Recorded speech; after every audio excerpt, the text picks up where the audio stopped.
país está envelhecendo, mas a sociedade ainda não sabe como cuidar de seus idosos. Jovens buscam novos desafios no mundo dos negócios. Vídeos na internet podem gerar lucros. Suplementos alimentares devem ser utilizados com acompanhamento de especialistas. O uso de alimentos orgânicos abre espaço para a agricultura familiar.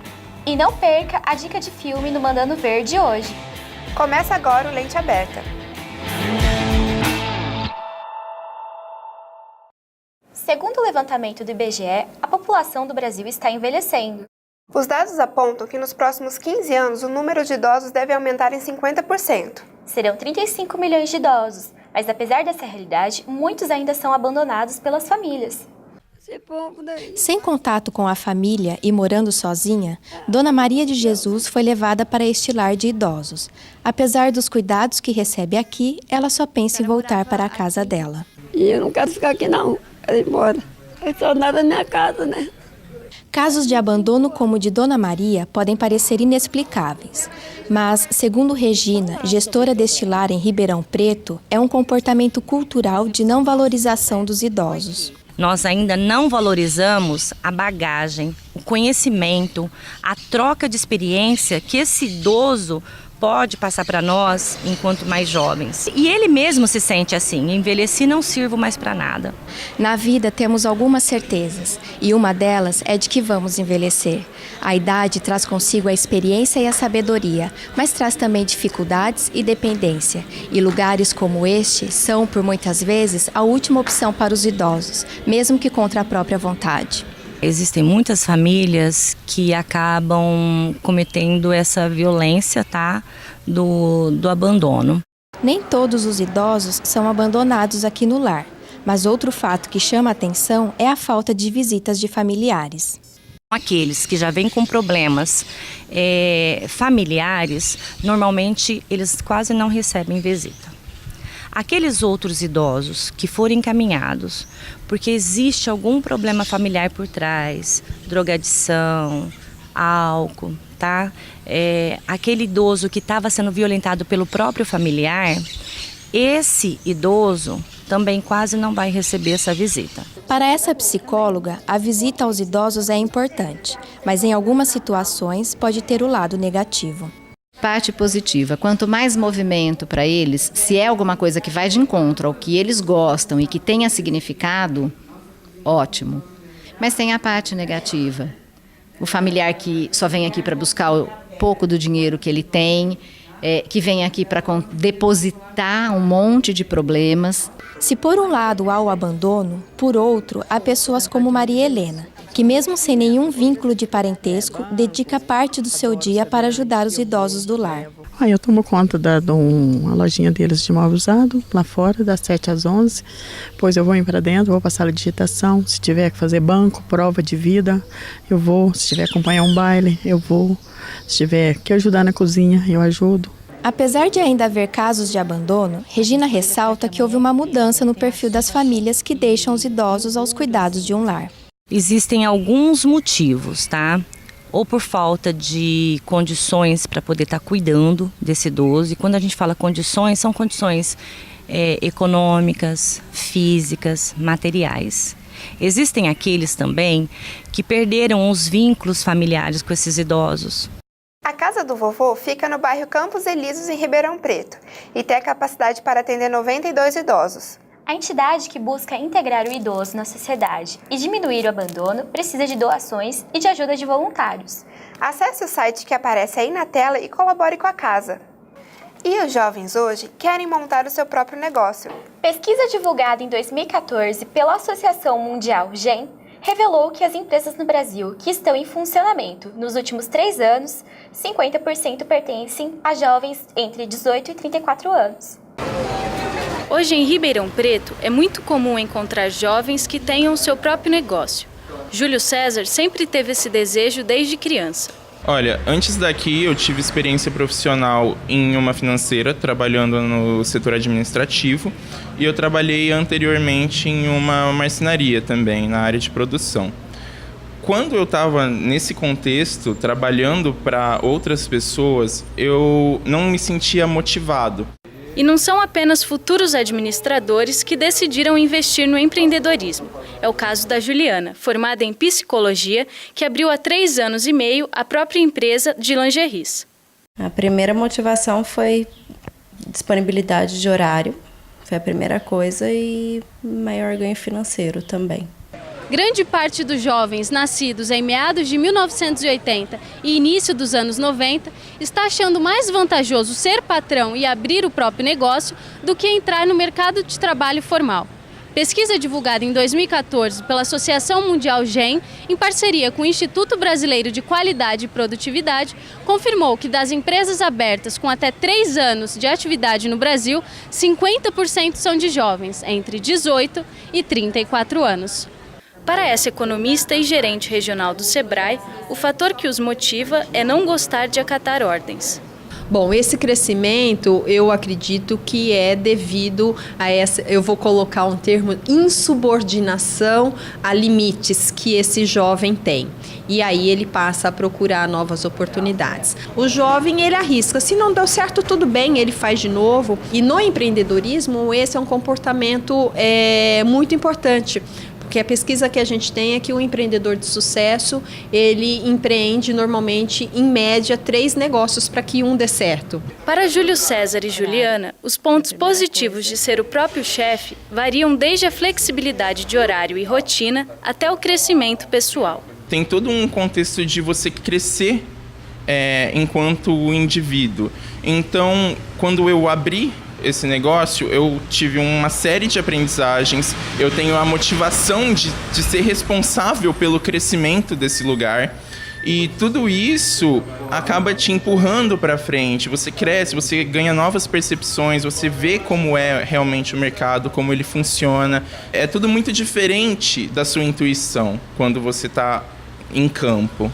Positivo é que eu acho que eu consigo ter a flexibilidade de horário que eu queria ter, a disponibilidade, a flexibilidade por conta dos meus filhos. Apesar dos pontos positivos, não é fácil ser dono do próprio negócio.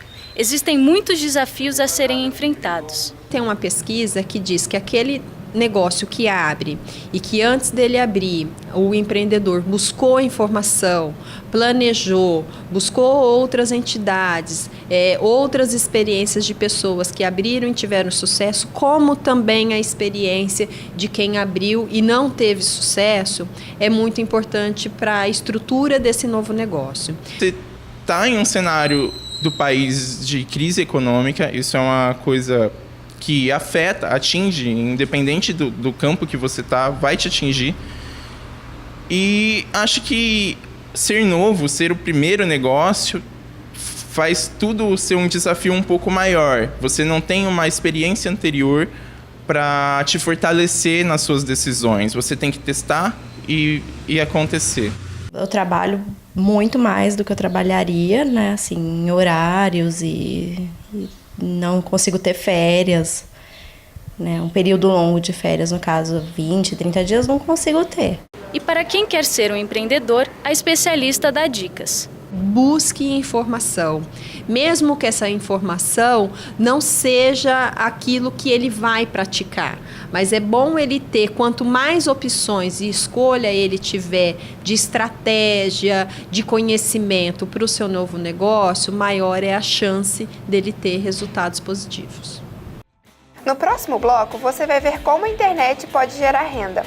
E vai ver também que o uso de suplementos alimentares aumenta entre os jovens. A gente volta daqui a pouco.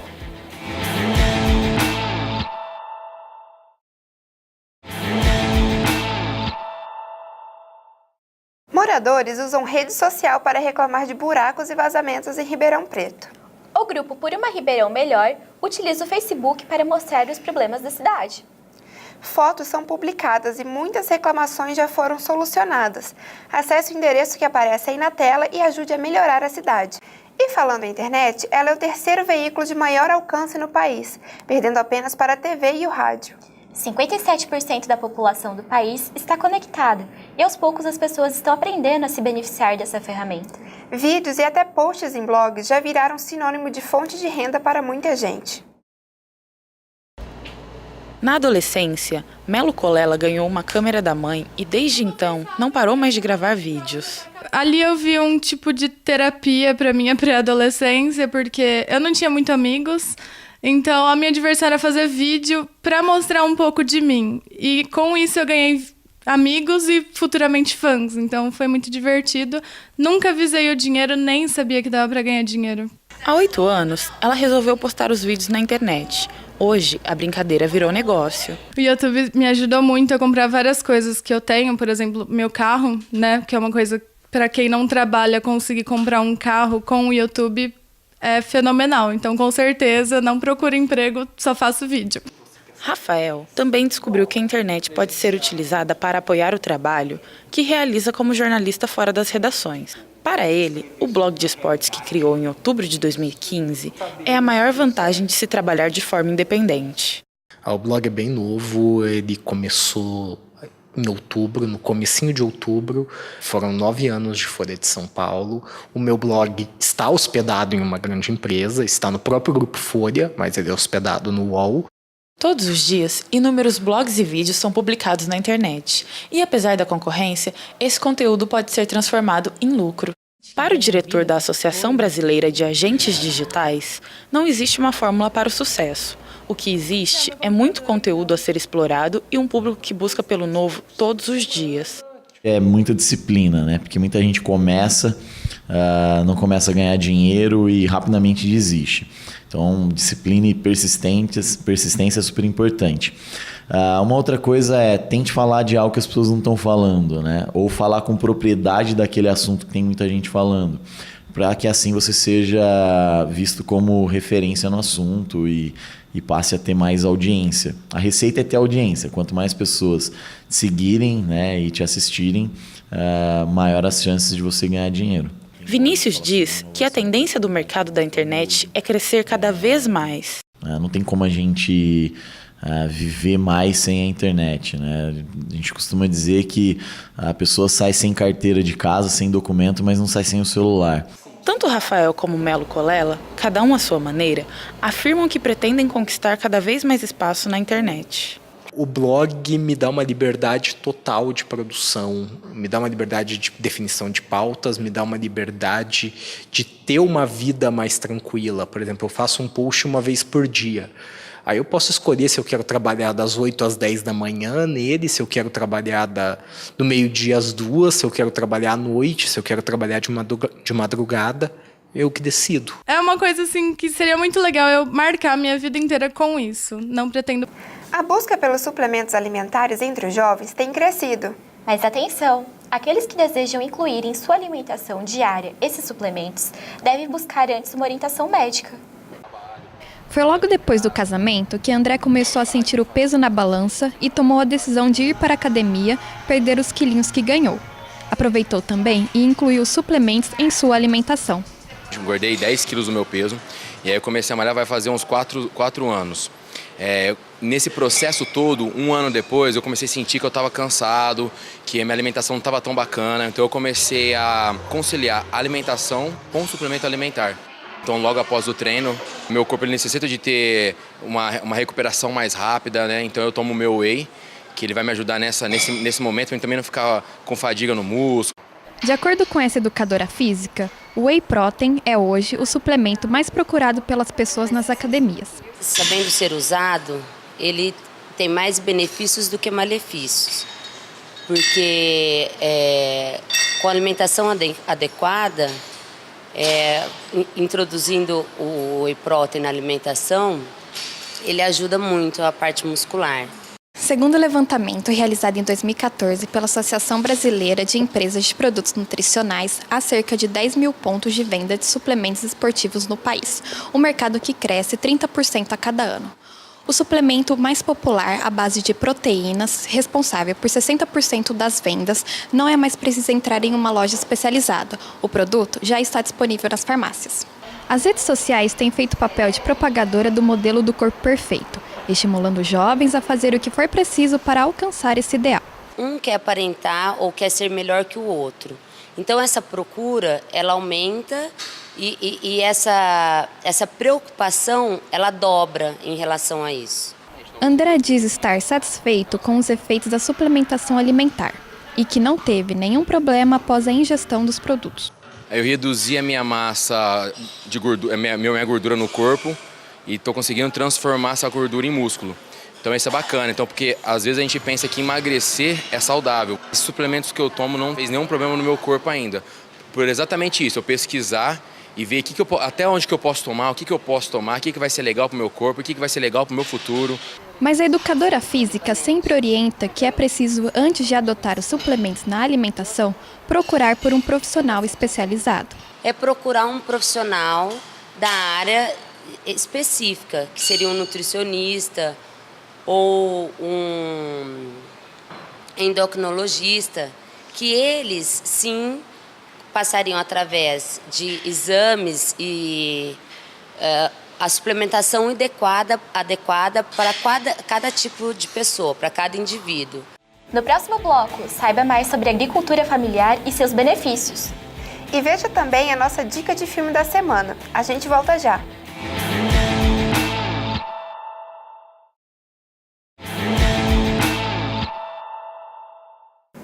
A agricultura orgânica ganha espaço entre pequenos e médios agricultores no interior paulista. Isso é resultado da procura pelo consumidor por produtos mais saudáveis. Ribeirão Preto, terra do café, capital do agronegócio.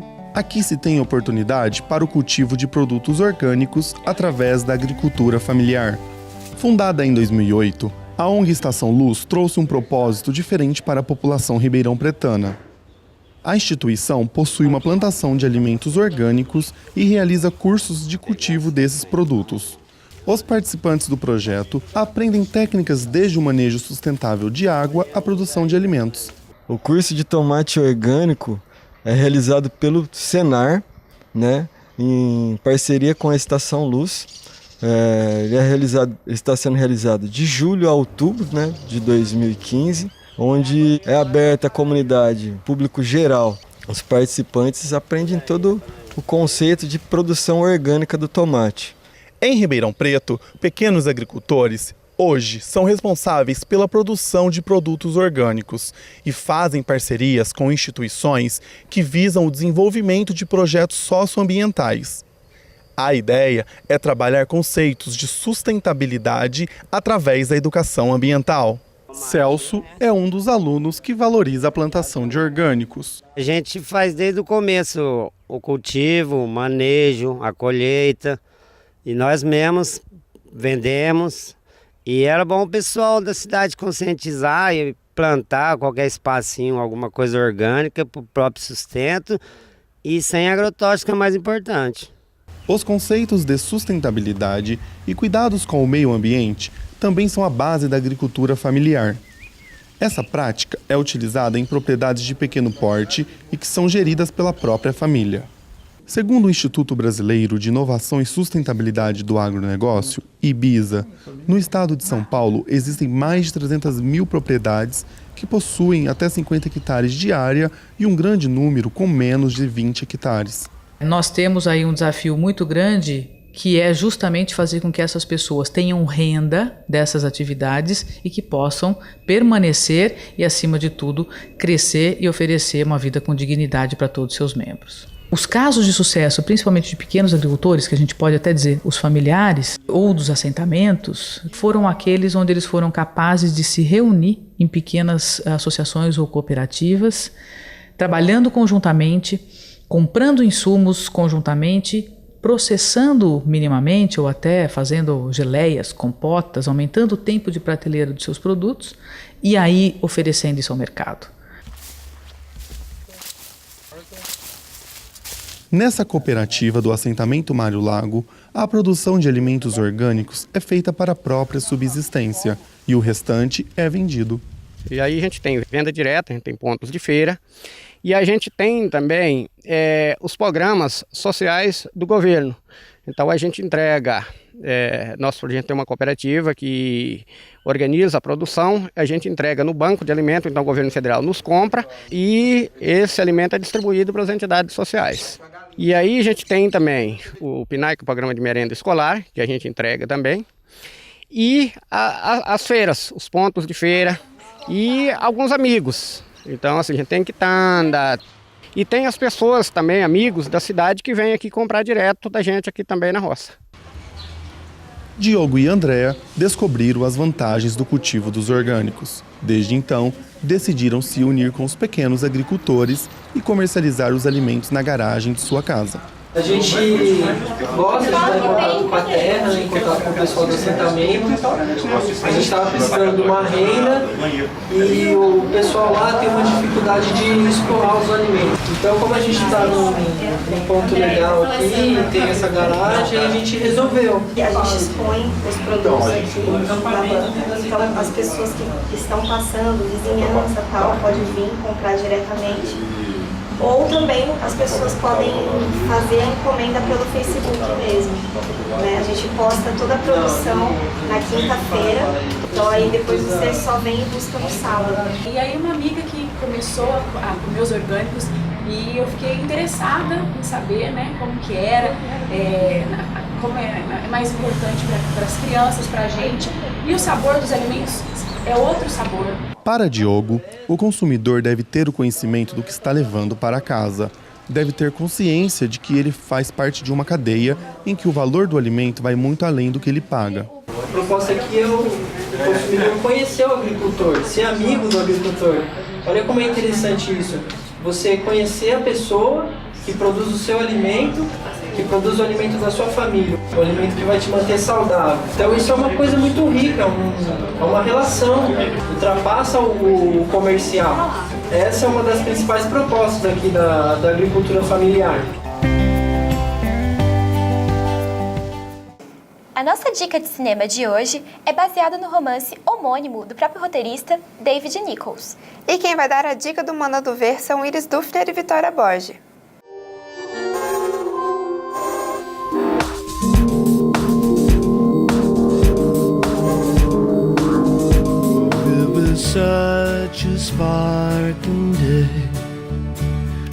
Olá, a dica do Mandando Ver de hoje é o filme Um Dia. Dirigido por Loni Scherfig, a fita traz a história de Dexter e Emma, que se conheceram em 15 de julho de 1988. Os dois sabem que no dia seguinte, após a formatura da universidade, deverão trilhar caminhos diferentes. Mas apesar de terem ficado apenas um dia juntos, não conseguem parar de pensar um no outro. You know, we've never actually met. Actually, we have. Several times. Oh, have we? You gate-crashed my birthday party, called me Julie, and spilled red wine down my top. Ouch. Well, I'm sorry about that. No, not at all. You were delightful. No, was I? No. No, you weren't. Os anos vão passando e Dex e Em levam vidas isoladas, muito diferentes daquelas que eles sonhavam em ter. Capazes de esquecer o sentimento muito especial que os arrebatou naquela primeira noite, surge uma extraordinária relação entre os dois. I can't believe I'm actually here with you. What? What?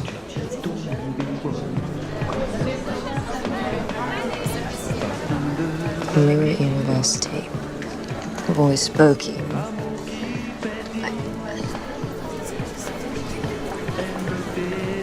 I had a crush on you. Yeah, ridiculous, I know. But when we almost did it that night, I couldn't believe it. Flashes do relacionamento deles são narrados ao longo de 20 anos que ficaram separados, um por ano, todos no mesmo dia, 15 de julho. If I could just give you one gift, all right? One gift for the rest of your life. Do you know what I'd give you? Confidence. It's either that or a scented candle.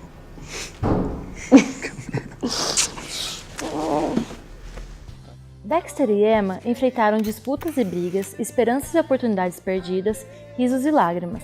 Mas será que eles vão se encontrar, Iris? Ah, Vitória, é melhor deixar o suspense aqui, né? É um ótimo filme para quem gosta de histórias de amor. Espero que tenham gostado da dica de hoje e até a próxima. Tchau! Tchau!